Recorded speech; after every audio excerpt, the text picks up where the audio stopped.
Hello everyone and welcome back to the channel. Today, we're diving into a developing political story that's been making waves in the Philippines. It involves calls for accountability, major infrastructure projects, and the Nacionalista Party taking a firm public stance. The heart of the matter is this: the Nacionalista Party, one of the country's major political parties, has issued a very direct and public call to former Pickle Party list representative Elizaldy Co. They are urging him to return to the Philippines. But why? Well, it all revolves around serious accusations and an ongoing investigation into what is being described as anomalous flood control projects. In a strongly worded statement, the Nacionalista Party made their position crystal clear. They argued that public institutions like Congress simply cannot act on allegations that are being made from abroad, especially when those claims are not made under oath and can't be properly verified. The party's message is essentially a challenge to Mr. Co. They said, and I'm paraphrasing here, that if Mr. Co genuinely believes in the accusations he is making, then he needs to come back and subject himself to the same level of scrutiny that is expected of every single public servant in the country. It's a call for him to stand by his words, but to do so within the formal, legal, and legislative processes of the Philippines. This isn't happening in a vacuum. The background to this is that the House of Representatives has already stated its full cooperation with the ongoing investigations into these questionable flood control projects. This suggests that the legislative body is actively trying to get to the bottom of the issue.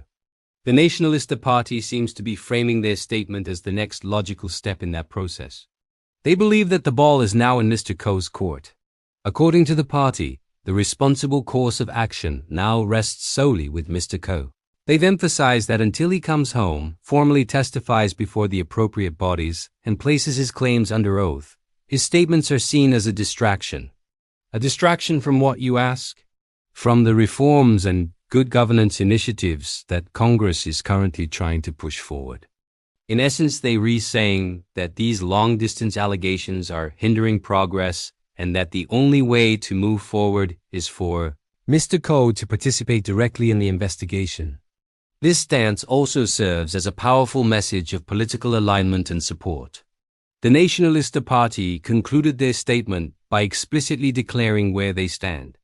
They affirmed their firm support for the President, for the current House Speaker, and for all institutions that are committed to the principles of transparency, due process, and accountability. This isn't just a call-out to an individual. It's a declaration of their commitment to upholding these core democratic values. So, what does this all mean?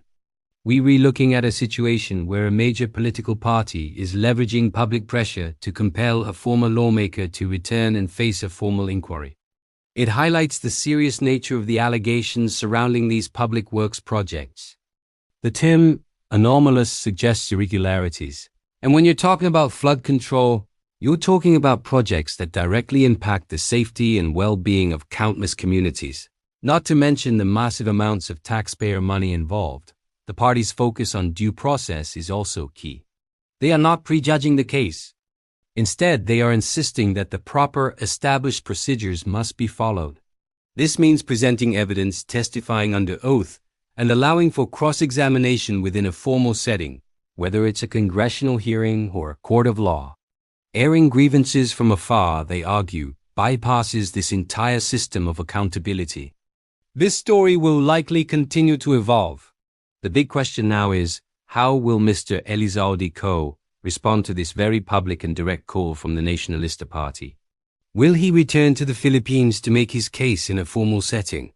Or will he continue to make his statements from abroad? His decision will undoubtedly have significant implications for the investigation and for the political landscape. This is a critical moment for transparency and public service. It underscores the idea that public office is a public trust, and with it comes the expectation of accountability.